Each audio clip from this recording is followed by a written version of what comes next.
Você está no canal Eu Estudo a Lição com o pastor Samuel Camilo. Hoje é terça-feira, dia 9 de janeiro de 2024. E o tema que estudaremos a nossa lição será Um Salmo de Desespero. O texto que serve como base para o nosso estudo da semana encontra-se em Lucas no capítulo 11, verso 1, que diz: Jesus estava orando em certo lugar e quando terminou, um dos seus discípulos lhe pediu: Senhor, ensina-nos a orar como também João ensinou os discípulos dele. Um texto realmente muito bonito, um texto que vai remeter às palavras de Jesus. Nós já falamos sobre ele na lição de sábado. Se você ainda não teve a oportunidade de se aprofundar um pouquinho mais em cima desse texto, te desafio a dar uma passadinha lá no vídeo da lição de sábado e recapitular. Bem, hoje vamos analisar o Salmo 22. É um salmo de Davi, um salmo realmente muito interessante. Às vezes nós ganhamos muito olhando um pouquinho, tentando entender um pouco do contexto no qual um texto foi escrito. Alguns comentaristas bíblicos acreditam que esse salmo teria sido escrito por Davi em uma dessas duas situações. A primeira opção, quando ele estava sendo perseguido por Saul, Davi havia sido ungido já como rei, Saul havia se afastado do caminho do Senhor Deus, o Espírito de Deus o havia abandonado, ele era atormentado agora pelas forças do mal, e com muito ciúme da parte ou em relação a Davi, ele tentava destruí-lo. Davi passou muitos anos se escondendo de lugar em lugar, tentando escapar da fúria assassina do próprio Saul. Alguns mencionam que provavelmente em uma das cavernas, enquanto ele estava escondido do próprio Saul, ele teria escrito esse mesmo salmo.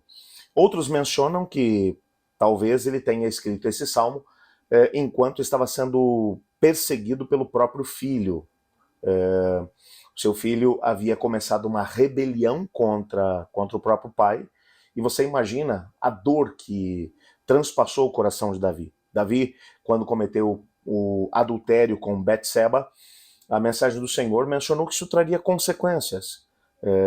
Os pecados que cometemos não afetam apenas a nós mesmos, mas também a nossa família, influenciam os nossos filhos. Dentro da própria casa de Davi havia acontecido um estupro. Tamar, a sua filha, havia sido estuprada por um dos filhos de Davi, como por Amnon. Absalão, que era o irmão de Tamar, tomou as dores da irmã e acabou matando Amnon. Algum tempo mais tarde ele é perdoado pelo pai, e depois de algum tempo ele começa uma rebelião contra o próprio pai, a rebelião de Absalão. E Davi passa algum tempo sendo perseguido pelo próprio filho. E talvez alguns vão mencionar que num desses dois momentos ele terá escrito esse mesmo salmo. É por isso que o nosso guia de estudos vai trazer como base ou como título para a lição de hoje, um salmo de desespero. Davi, independente de qual tenha sido a situação, a primeira ou a segunda, ele estava sendo perseguido por pessoas que ele amava. Ele havia aprendido a amar Saul. Jonatas, filho de Saul, era o seu melhor amigo. No caso de Absalão, Absalão era seu filho. Imagina o que deve ter custado para o próprio Davi ter sido perseguido por um desses dois indivíduos, ou pelos dois indivíduos. O fato é que em um desses momentos de perseguição ele escreveu esse texto. E ele começa o versículo 1 já com um versículo que é muito, mas muito famoso. Deus meu, por que me abandonaste, ou por que me desamparaste? Esse versículo ele foi utilizado por Cristo Jesus quando ele estava na cruz. Quando Cristo vai orar na cruz, enquanto os pecados da humanidade estão sobre ele, ele escolhe orar tendo como base o Salmo 22. Isso aqui é uma coisa fantástica. E isso, no mínimo, nos ensina a importância de podermos utilizar os salmos também como uma maneira de expressar aquilo que vai no nosso coração. E Jesus estava extremamente angustiado, se sentindo abandonado pelo Pai. E então ele vai orar: Deus meu, por que me abandonaste? Ou por que me desamparaste? Veja que aquilo que vai no coração de Davi enquanto ele está escrevendo essas palavras é um sentimento muito parecido. Imagino que se ele estava sendo perseguido por Saul quando ele escreveu essas palavras, ele talvez esteja dizendo para Deus assim: Senhor, o Senhor me ungiu como rei. E eu agora estou sendo perseguido por Saul dessa maneira, por que me desamparaste? Em relação ao próprio filho, a perseguição movida pelo filho, imagina como isso deve ter doído no seu coração. Essas palavras brotam de um coração angustiado, de um coração quebrantado. O que mais me chama a atenção aqui é porque ele vai mencionar, olha, por que estás tão distante dos meus gemidos por socorro? Todos os dias clamo a ti, meu Deus, mas não me respondes. Todas as noites levanto a voz, mas não encontro alívio. Esse salmo está falando de alguém que está passando por um momento extremamente angustiante. E a mensagem central dele é a mensagem de que você pode sim abrir o seu coração a Deus e colocar os sentimentos que vão lá dentro para fora. É claro que o Davi não estava abandonado por Deus. Ele talvez estava passando por um momento tão terrível no contexto dessas perseguições que estavam sendo movidas contra ele, que ele se sentia abandonado, se sentia só. Quem de nós nunca se sentiu assim? Você talvez orando, clamando a Deus e não conseguindo visualizar uma resposta da parte do Senhor. O que o texto aqui está dizendo, Davi começa dizendo: Senhor, por que me abandonaste? Eu tenho clamado a ti todos os dias e eu não encontro, o Senhor não me responde, eu não encontro alívio. Aí o versículo 3 ele vai dizer: Tu, porém, és santo e estás entronizado sobre os louvores de Israel. Nossos antepassados confiaram em ti, tu os livraste. Clamaram a ti e foram libertos. Em ti confiaram e jamais foram envergonhados. Sabe, você tem uma coisa que você vai reparar que vai aparecer em boa parte dos salmos que foram escritos por pessoas com o coração angustiado, é que eles começam mostrando como é que eles se sentem, mas antes deles poderem continuar falando a respeito daquilo que vai no seu coração, eles olham para o retrovisor, eles olham para trás. O passado ele só é importante quando ele nos ajuda a enxergar a forma extraordinária como o Senhor Deus agiu no passado. Davi está fazendo isso, ele está olhando para trás e dizendo: Senhor, que coisas extraordinárias o Senhor fez no passado pelo seu povo. O Senhor agiu, o Senhor os libertou. Por que Davi está lembrando exatamente disso? Ele está dizendo: nossos antepassados confiaram em ti e tu os livraste. Por que ele está lembrando exatamente disso? Por uma razão simples: ele precisa de livramento, ele precisa de libertação, ele precisa de socorro da parte de Deus. Então, aonde ele vai alicerçar agora a sua fé? Naquilo que Deus fez no passado.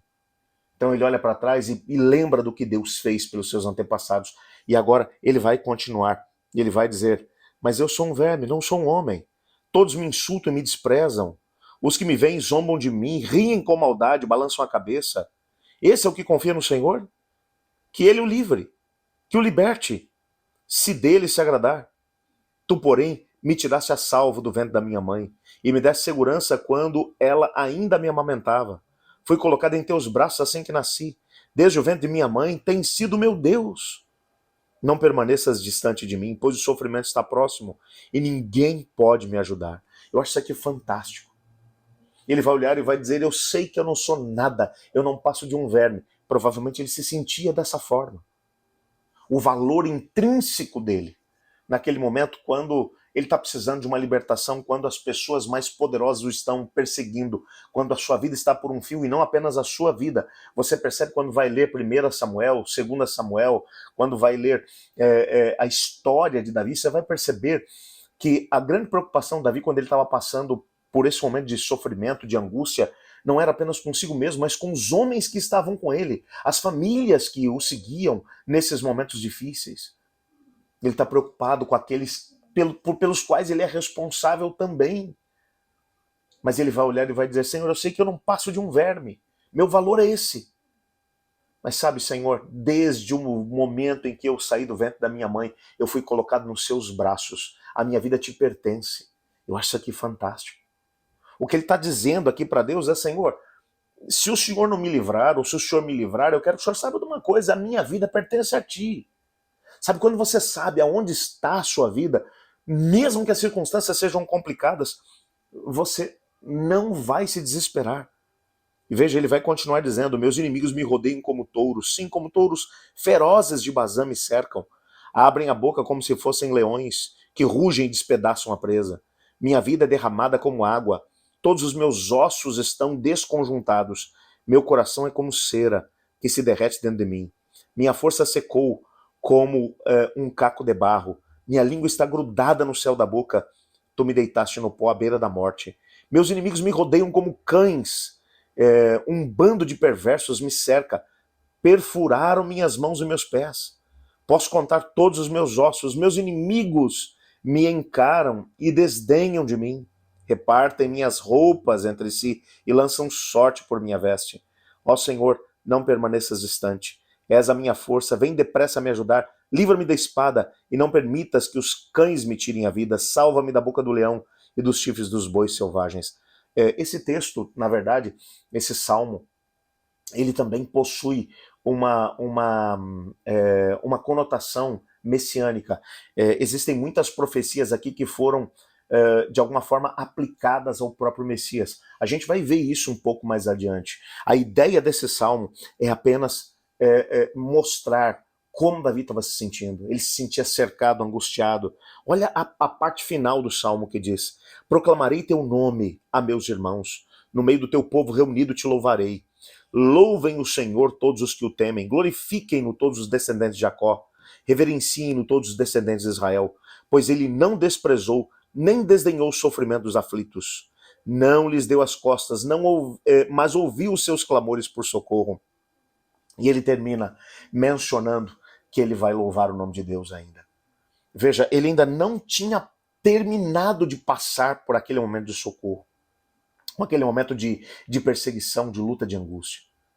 Mas quando ele olha para trás e vê como Deus havia agido no passado, isso dá a ele forças para ele poder se lembrar: opa, um dia lá atrás, quando eu nasci, eu fui dedicado a Deus o Senhor, minha vida está nas mãos dele. E eu sei que eu ainda vou louvar o Senhor.